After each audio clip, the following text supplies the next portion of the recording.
Hi, and welcome to the Bible Standard. Join us now for a thought-provoking expositional study of the often overlooked third Epistle of John. This wonderful letter addresses vital themes for ecclesial life, walking in the truth, faithful hospitality, and navigating conflict within the brotherhood. Discover how Gaius' steadfastness contrasts sharply with Diotrephes' self-promotion, revealing timeless lessons on humility, fellowship, and upholding God's truth. A revealing examination for all seeking to deepen their walk of faith. Don't forget to like, share, and subscribe, and drop us a comment in the comment section to have your say. It's usually supposed that the John that gives his name to the epistle is the Apostle John. But he introduces himself, as indeed in the second epistle, as the elder. Now, that's quite a claim, isn't it? The elder, not an elder, the elder. So it's possible then that he was the last remaining apostle. The others, some of them having died pretty awful deaths. We won't go there, but in Galatians in chapter 2 we read of James and Cephas and John seemed to be pillars. And yet here he's the elder. Let's just look at verse 13. It may seem a strange place to start, but bear with me. Verse 13. I had many things to write, but I will not with ink and pen write unto thee. Now, the only reason that we know that he didn't want to write was because he did write. So something was very pressing. So pressing that despite the fact that he really didn't want to write, he did anyway. Because there was an urgency that what it was that he wrote got there to the ecclesia, wherever it was, before he would be able to get there himself. So there is a pressing matter, and we will see what that pressing matter is as we progress, God willing. So at that point then we say, well, what are the main points? Well, the first person that's introduced to us is Gaius, the beloved, he says in verse 2.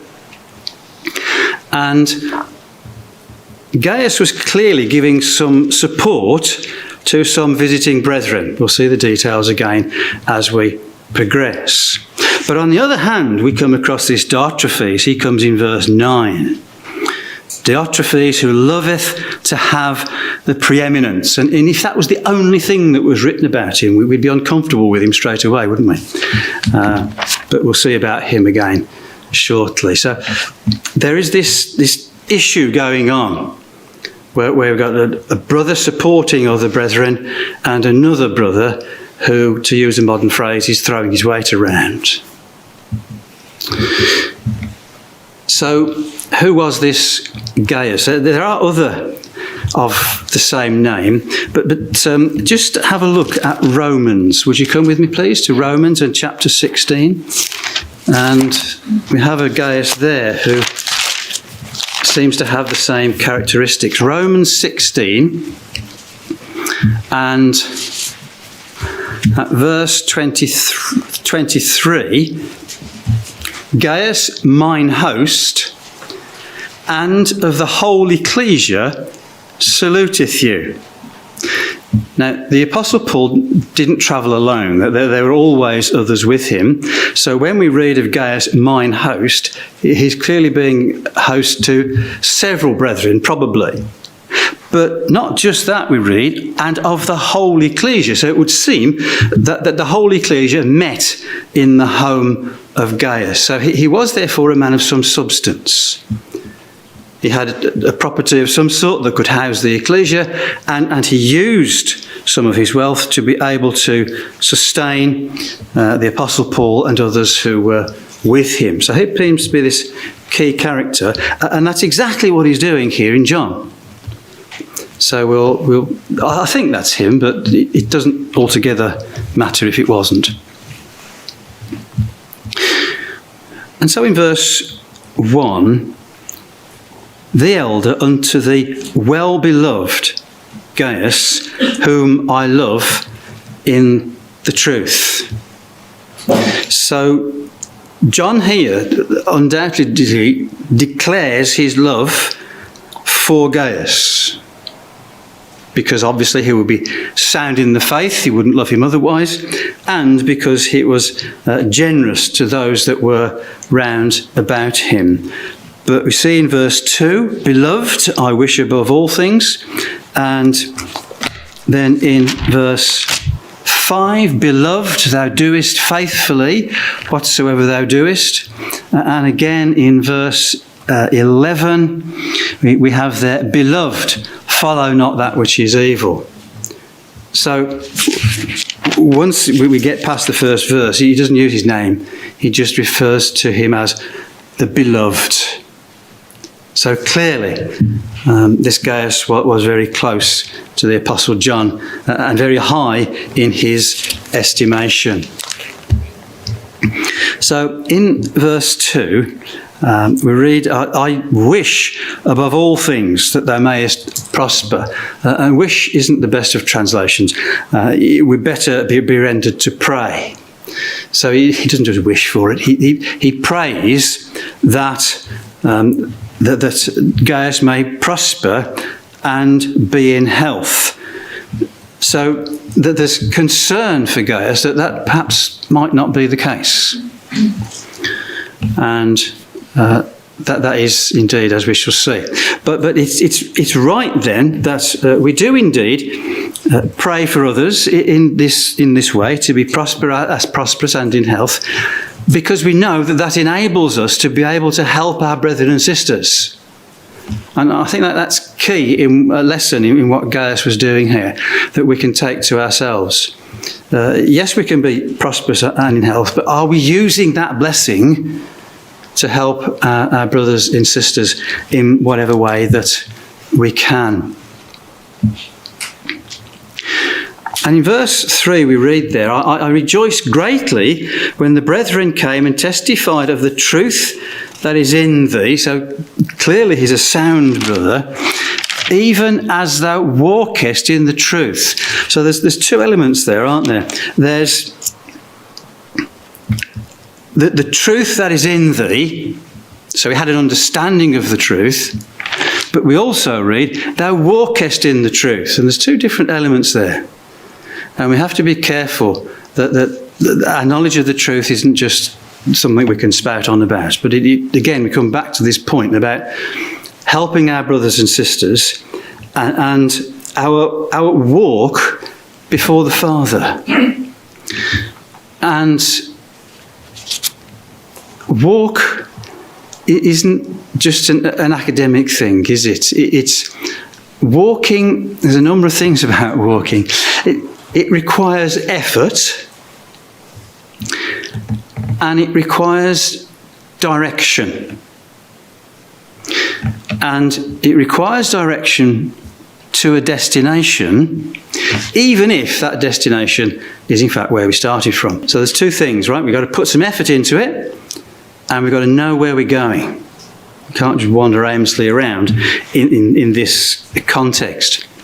And there's lots of places where walk is mentioned, and we're not going to spend a long time looking at them. But, for example, Abraham was told to walk throughout the land. And spiritually speaking, that's our objective, isn't it? We want to walk in the land. And Abraham, again, was told, walk before me and be thou perfect. And perfect in that context means to be complete. But let's remember then that our walk is before the Father, and that we therefore should be complete.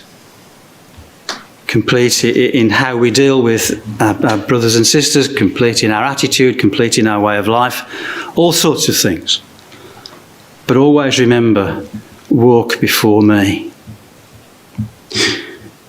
In Exodus, Israel were told to walk in the law. So the law wasn't just something which was academic to them, they had to learn the law and then put it into practice. And aren't we in a similar position? We don't walk, of course, in the law of Moses, but we walk in the truth. And we have to have an understanding of the truth and then put it into practice. There were those in Christ's day who liked to walk in long robes to gain attention. And John says, walk not in darkness. So we can walk in the light of the truth, or we can walk in the darkness of the world. And I would suggest that never has there been a time when walking in the darkness of the world was easier. The world is expert at putting before us all sorts of things that appeal to the flesh. And we must cast them on one side. But just turn with me, just a couple of references, please, to both in Romans chapter 4.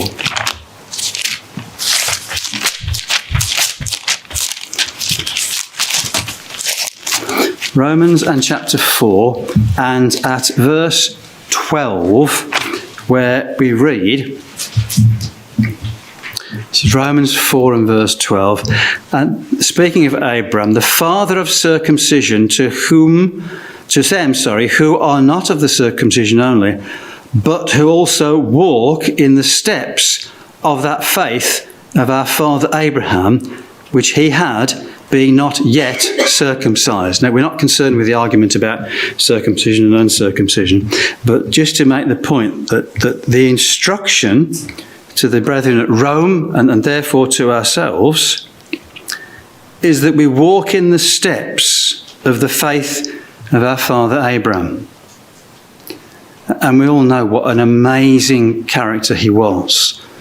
How he demonstrated his faith at every turn that we read of him in Scripture. And we are required to demonstrate a similar type of faith in our walk before our God. And in chapter 6, just while we're here of Romans, chapter 6, and in verse 4, therefore we are buried with him by baptism into death, that like as Christ was raised up from the dead by the glory of the Father, even so we also should walk in newness of life. And there's plenty of other places we could look at, but walking in newness of life, walking before our Father. Now, we all know that everything we do and say and think is exposed to the Father, isn't it? That we all know that and believe that. Perhaps we're inclined to forget it sometimes. We have to remember that what we do and say and think in our walk before him is laid bare before him, including our motivation. But anyway, let's go back then to our epistle in verse 3. I rejoiced greatly when the brethren came and testified of the truth that is in thee, and how thou walkest in the truth. And walking in the truth is not the same thing as being busy. Sometimes we're busy doing this and we're busy doing that, and we tell ourselves, don't we, it's all done in the name of Christ. I mean, I'm sure we absolutely mean it. But just have a look at Matthew chapter 7.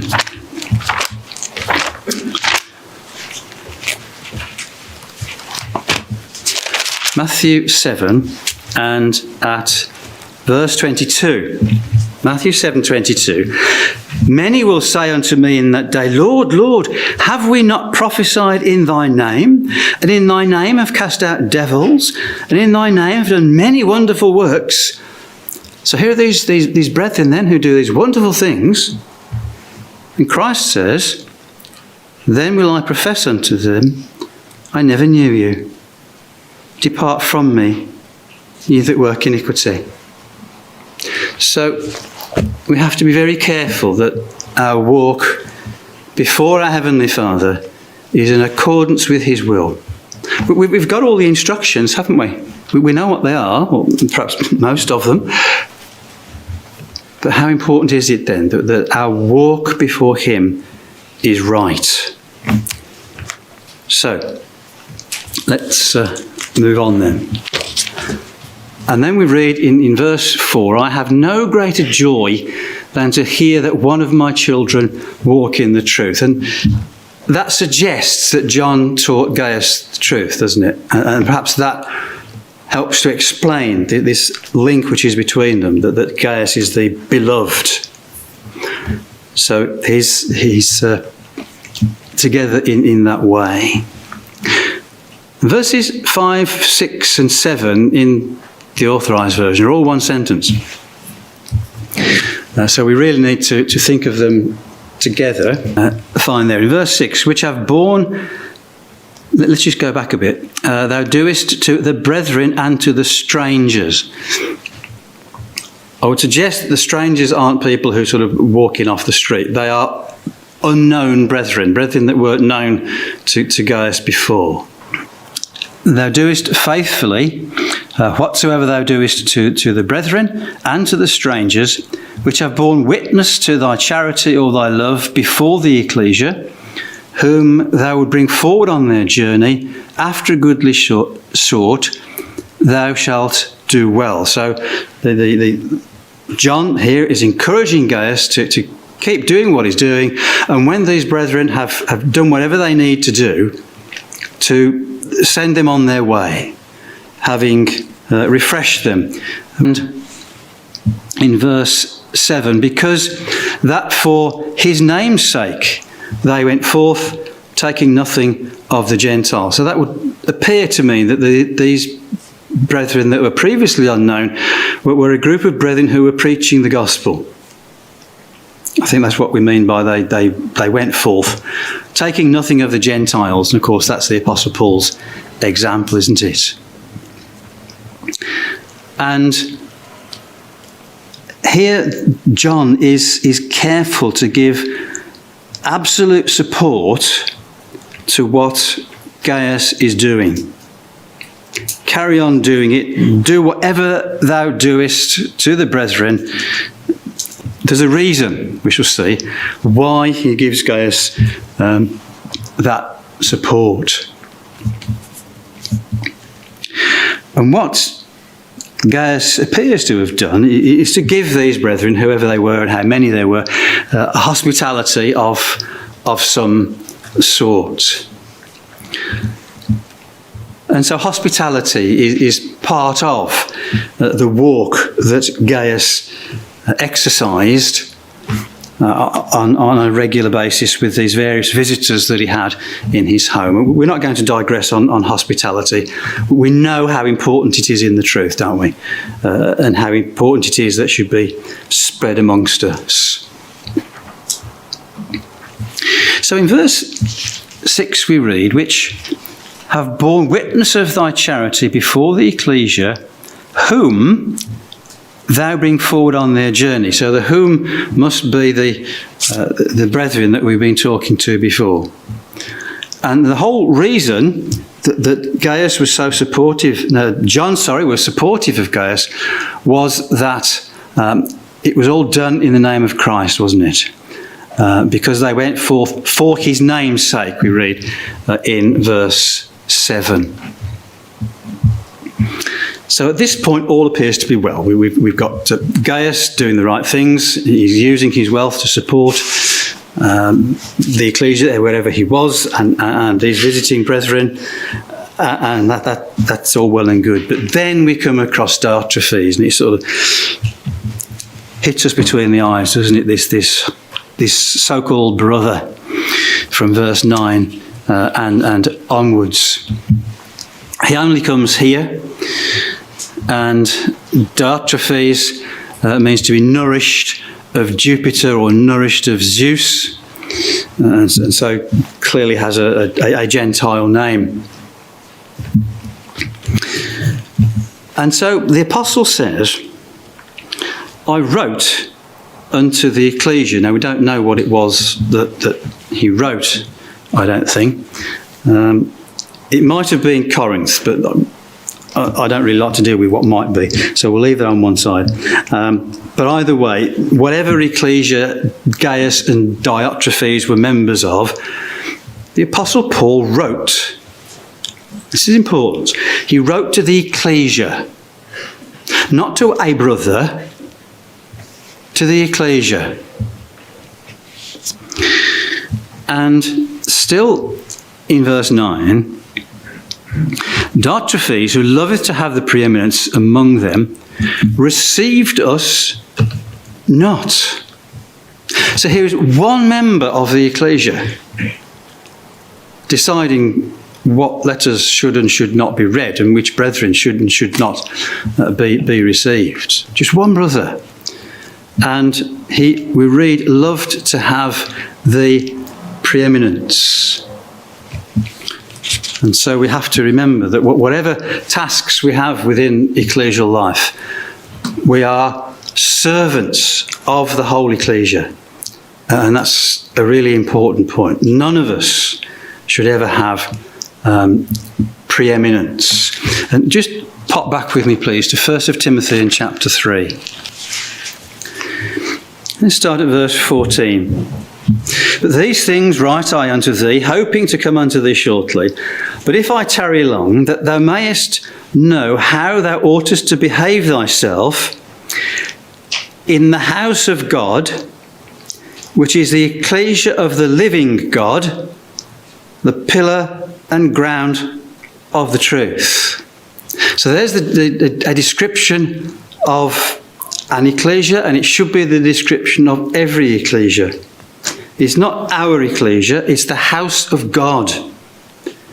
It's the ecclesia of the living God, and it is also the pillar and ground of the truth. In other words, the place where the truth is upheld. That's what an ecclesia should be. And that wasn't what was going on here with Diotrephes.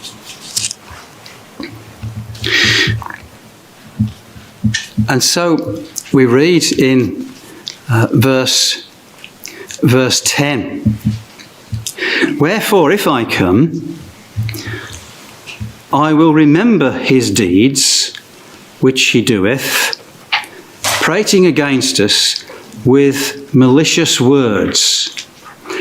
Prating against us with malicious words. There's this word prating only comes here, and it means to be a babbler or a trifler. So this brother who has the preeminence literally babbles in the sense that there's lots of words, but they're empty of meaning. It comes from a root meaning to bubble, and obviously therefore it is something which is full of air. And that's what this man was. Yes, he was preeminent, but he wasn't full of the truth. As we might say today, he was full of hot air. He was full of noise. But he was seriously wrong in his attitude. Because what he was doing was using malicious words. They are hurtful words, often translated as evil or wicked. And words can be hurtful, can't they, brothers and sisters? Words are so easy and yet can do so much damage. And so we need to be very careful about the words that we use, both to each other and about each other. But I will leave that exhortation there. And we notice in verse 10 then that not content with that, so not content with arguing against the Apostle Paul, neither doth he himself receive the brethren, presumably the same brethren that Gaius had received and given hospitality. These brethren, Diotrephes would not receive. Neither doth he himself receive the brethren, and this next bit could be crucial, forbidding them that would. So here was a division then within this ecclesia. There was Gaius and maybe others with him who supported these visiting brethren, and there was Diotrephes who was opposed to them. We aren't told why at all. but he was opposed. Then we read, and casteth them out of the ecclesia.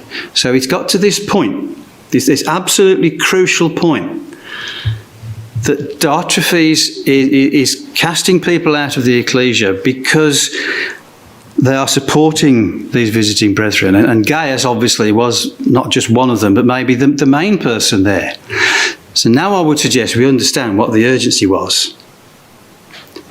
Remember we said that the only reason we know that John didn't want to write the letter was because he wrote it. So it was really important that he wrote this letter. And if this is what was going on then some of the brethren, and perhaps even Gaius himself, could have found themselves out of fellowship with Diotrephes. Because he was, we just read there, casteth them out of the ecclesia.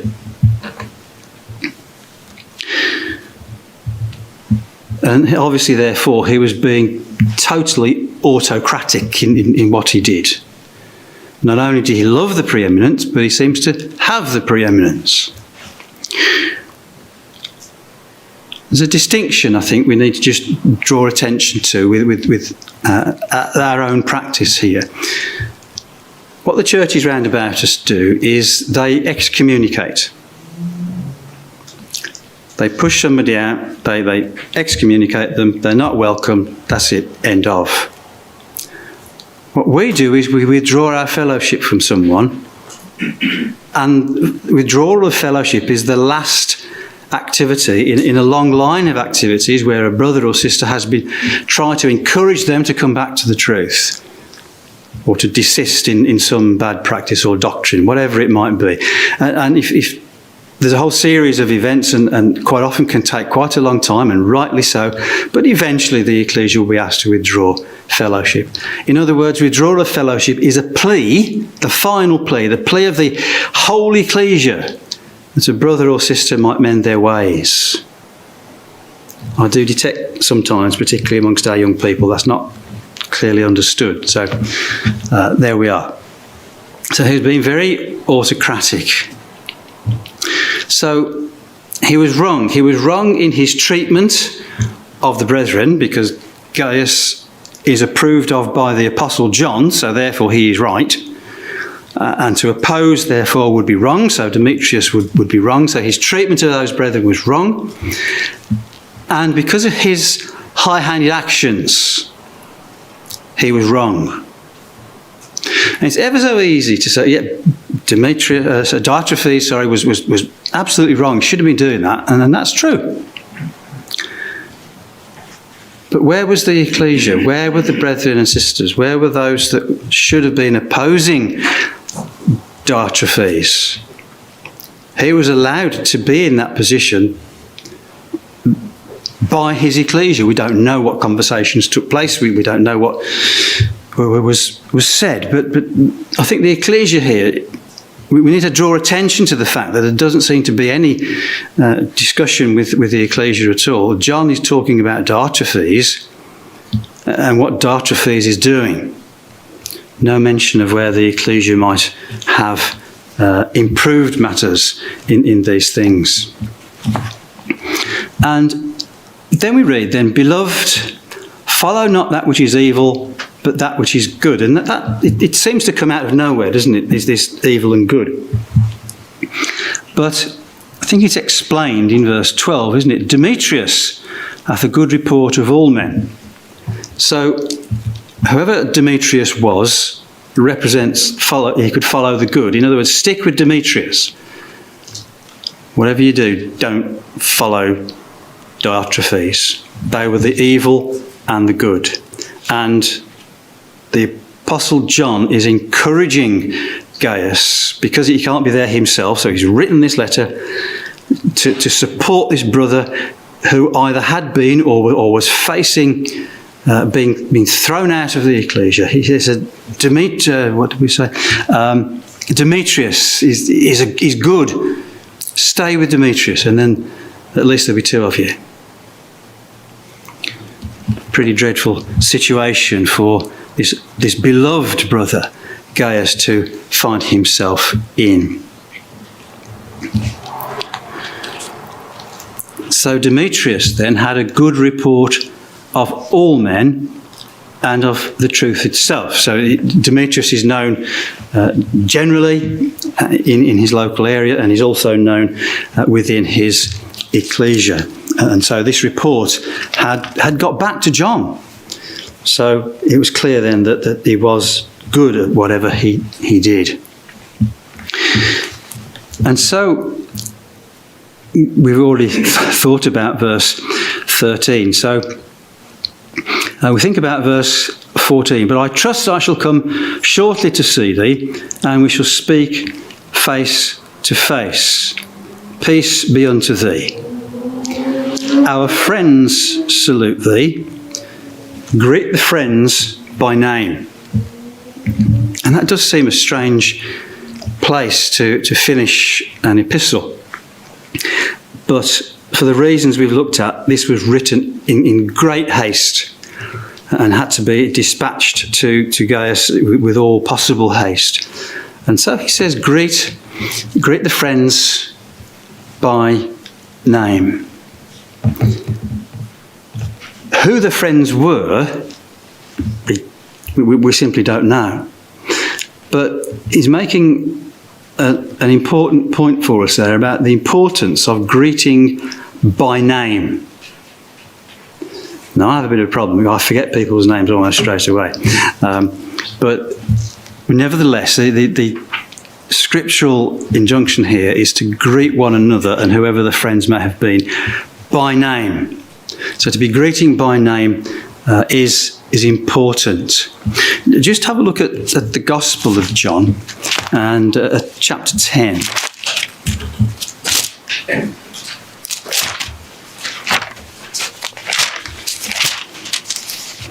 Gospel of John chapter 10 and at verse 3. Well, let's go back a bit. Let's start at the beginning. Chapter 10 and verse 1. Verily I say unto you, he that entereth not by the door to the sheepfold, but climbeth up some other way, the same is a thief and a robber. But he that entereth in by the door is the shepherd of the sheep. To him the porter openeth, and the sheep hear his voice. And he calleth his own sheep by name, and leadeth them out. So Christ knows us by name. He knows every one of us. He doesn't just know our name. He knows our whole walk in the truth. And how comforting that is. Yet he knows our failings, but he also knows that we've gone to the Father in prayer seeking forgiveness. And he knows that if that has taken place, then we are his sheep. And he does call us by name. So it's a scriptural principle to address by name wherever we can. So just a thought during our thoughts to a conclusion then. Well, why the urgency? Well, I think we've looked at that. Bear in mind there's no sort of salutations as we might get in an epistle, and no words at the end of the epistle. This is the absolute bare minimum, because Gaius was facing this horrible brother, and it was a terrible thing that he had to do. So Gaius, if you look at verse 9, I wrote unto the ecclesia. So Demetrius, Gaius is deemed to know what that should have been about. Whether he did, we don't know, because it was cut off by Diotrephes. And so if Diotrephes was casting people out, was it the case that by standing up for the truth and by doing the right thing, Gaius himself had been cast out of fellowship? Whether that had happened or was likely to happen, we don't know, but it's a pretty horrible position for him to be in. So I hope we've learned a little bit from this really important, I think, little letter. We've learned about how an ecclesia should and should not be organised, how we should think about our walk before our God, and how we should interact with our brethren and sisters. Don't forget to hit that like button. It really helps the channel grow. Drop a comment in the comment section and let us know what you thought. And make sure you subscribe and turn on notifications so you never miss a new upload. Please share it and spread the word. Thanks for watching, and remember to come back soon.